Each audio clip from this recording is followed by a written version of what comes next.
Thanks for staying with us. Now, members of the Ghana Association of Assembly Members continue to remain divided over former President John Dramani's pledge to pay them when voted into power.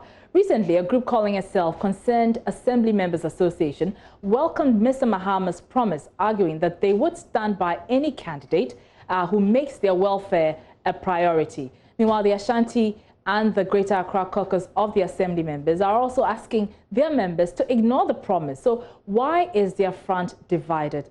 Let's go on to Zoom because the two sides join us with their perspectives. David Atachum is the president of the Concerned Assembly members, and Stephen Kwesi Akwa is a member of the Greater Accra Association of Assembly members, and they both join me via Zoom. Good afternoon to you, gentlemen. Good afternoon. Good.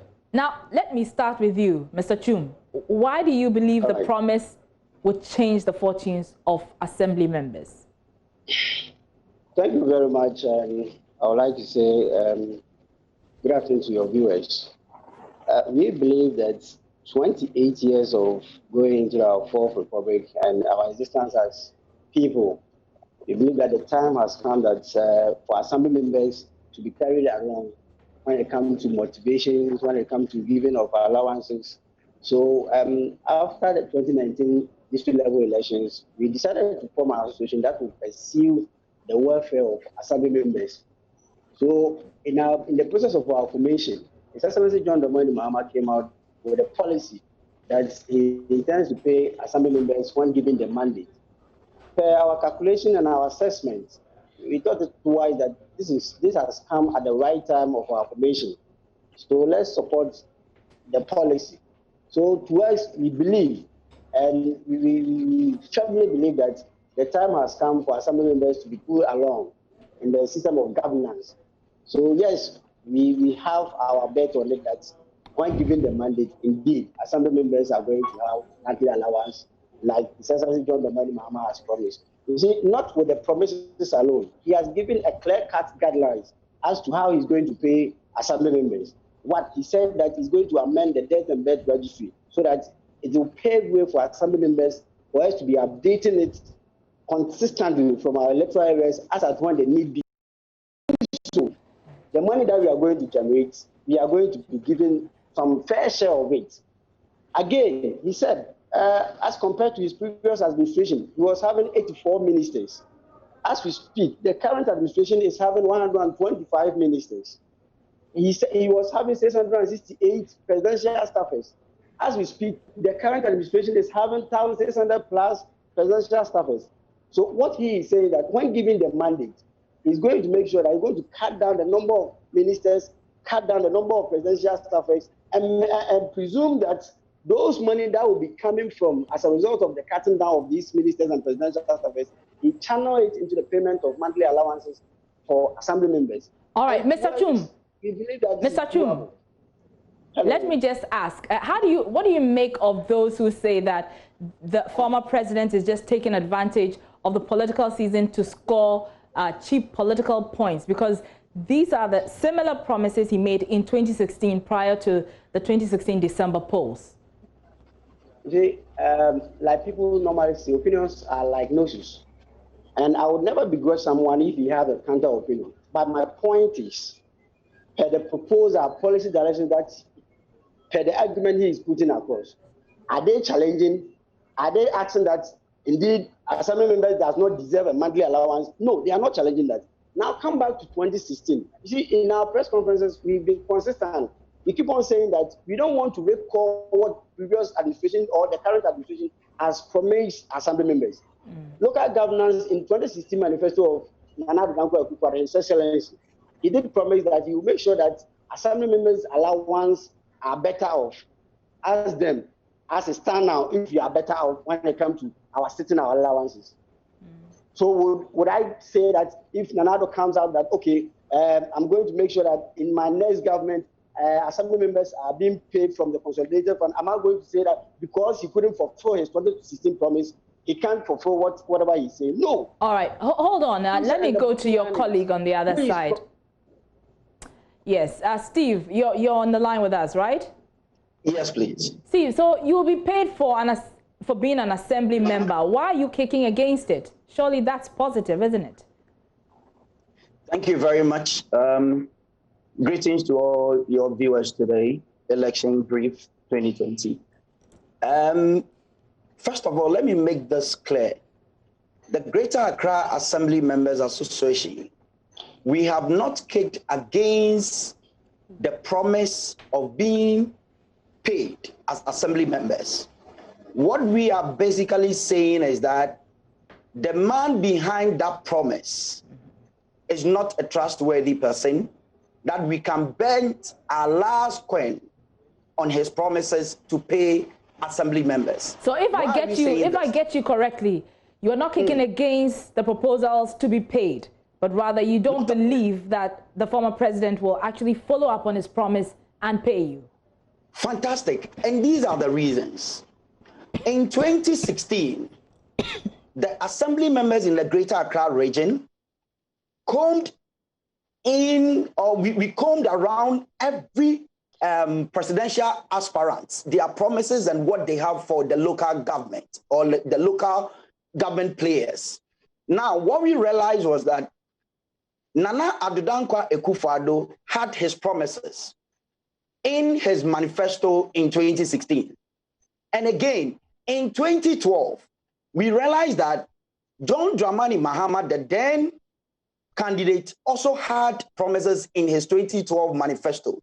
Now, what we read in that 2012 manifesto of the NDC led by John Dramani Mahama was that he was going to implement the CLC report that gave a framework that assembly members should be considered to be given a remuneration, which he promised that indeed when he's voted for in 2012 to become the president of the republic, he will implement that policy. Unfortunately, or fortunately for Ghanaians, for us assembly members, John Dramani Mahama had the nod to be the president of the republic.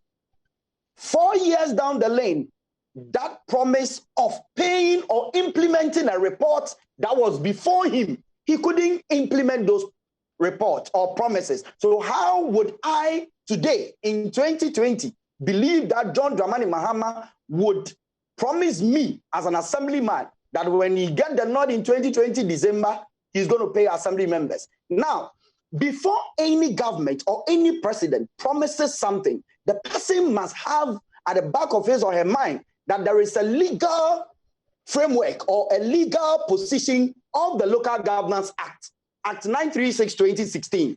And let me quote. Section 11 of the Act says that, Section 11(2), it says that emolument of a presiding member of a district assembly and other members of the district assembly shall be determined by the district assembly and paid out of the district's own resources. Now, if John Dramani Mahama is aware of these provisions, he wouldn't have come just verbally and tell me that he's going to pay assembly members and I'll be saying, hooray, it's good, I accept it. No, because he knows that that particular legal provisions must be affected before you promise anything. The reason being that I am an assembly member, and per the Act and the Constitution, we are working voluntarily.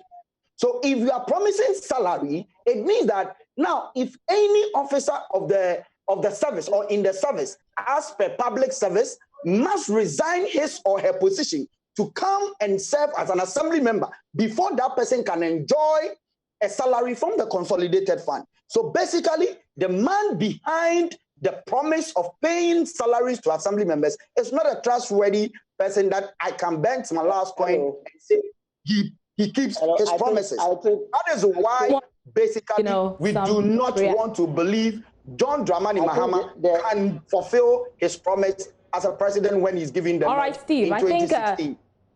I think my other colleague is not getting it right.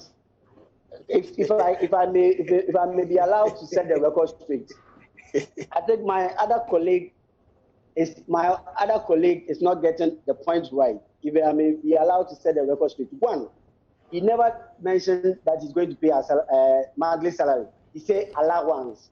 He said he's going to pay a monthly allowance. And again, yes, we are all aware of Local Government Act. That is why he said he's going to make amendments. So once something is illegal or once something is legal, the Constitution also allows you to amend to make provision for whatever intention that you want to carry on.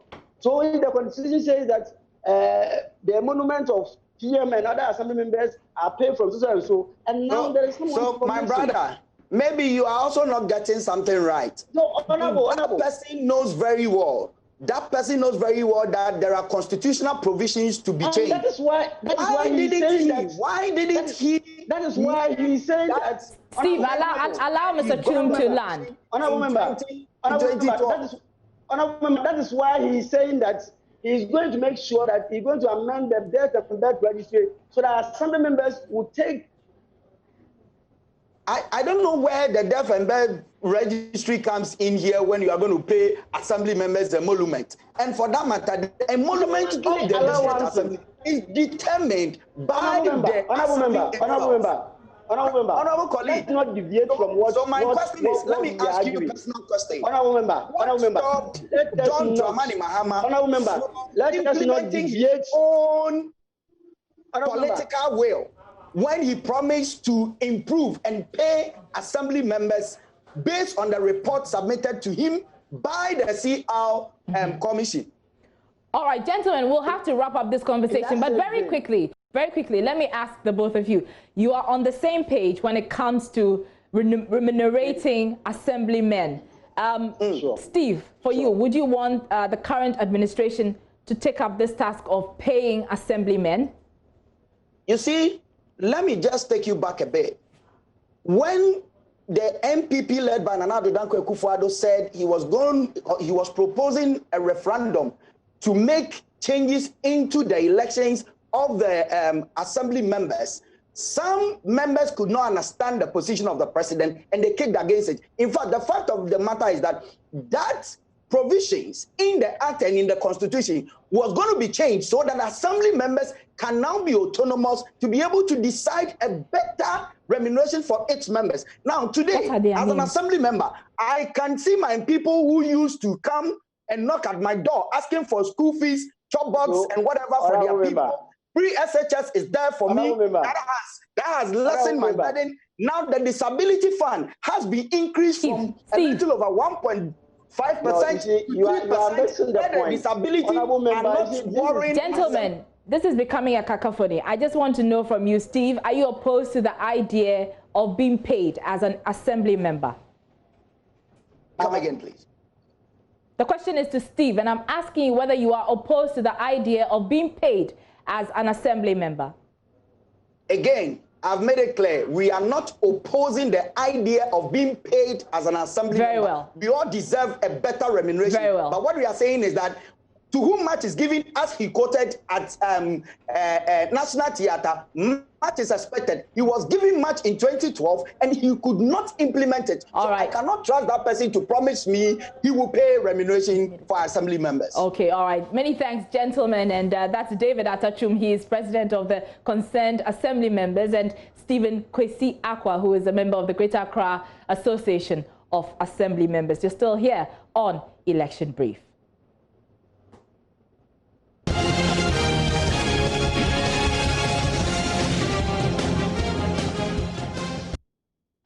Now to the Convention People's Party, which is calling on both the governing MPP and the opposition NDC to cease their constant attacks on the National Peace Council going into the elections. The Peace Council in recent times has been accused of bias in the attempt to mediate and facilitate a peaceful dialogue among feuding political parties. But speaking to Joynews on the sidelines of a day's advocacy training by the Council on Vigilantism and Related Offences Act in Brekum, the Bono Regional Chairman of CPP, Salifo Doyindoy, wants political parties to assist the Peace Council in deepening the country's democracy. In this, our dear country, we continue to see a lot of mischief being perpetrated by we Ghanaians, but notably among them the NDC and the MPP. Everything that the state does, it will be accused and criticized by the opposition party. Look at this council, the greatest body that it is mandated by law to make sure they do mediation to bring about peace. And their function transcends just bringing peace, preventing chaos. But any time that these two major political parties, NDC and MPP, they are in power, the one who is in opposition accuses the very person who is in power. And the one in power is always in support of whatever is happening. So time has come, as Ghanaians, we should tell the NDC and the MPP that enough is enough. They should love this country and let us see each other as one body. We should also begin to see each other as the only people that can bring peace. Peace can only manifest itself if we continue to respect this institution. Peace Council needs the support of everybody.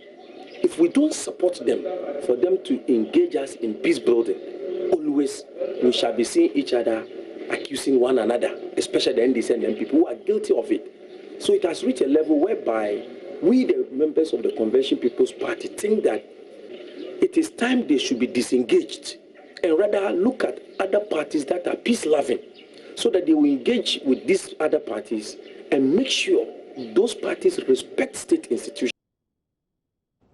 Now, explaining the importance of the training to Joynews, Executive Secretary of the Bono Regional Peace Council, Swala Kwanda, said if political parties fail to support measures to deal with vigilantism, they could soon capture the state. The National Peace Council facilitated a roadmap that resulted into a development of a code of conduct for political parties in Accra at the national level. How does the people on the ground take it? Are they even aware of it? And what is contained in this roadmap? What is contained in this code of conduct? It is therefore very important that we do advocacy on these things at the grassroots level so that people will get to know that this is what the government has done, or this is what Parliament has passed in the form of a law to regulate and guide activities of vigilantism, and also how political parties should behave towards elections. Every political party knows that if he should lose an election, he has lost everything. So we do everything possible to win that election, including foul means. And that is one of the reasons that we have vigilantism and political violence.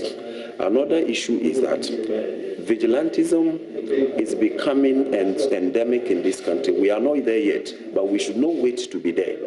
Because if we let it gain some kind of root on the ground, it will lead out to what is called state capture. We will reach a point where it will not only be about MPP or NDC, it will be about that group and the state, because they will want to capture the state, but they will form a coalition forces to fight the state. And that is why it is something very important we deal with it and nib it from the bud, so that it does not degenerate, it does not become so serious, it does not become a monster, so that dealing with it will become very difficult for us.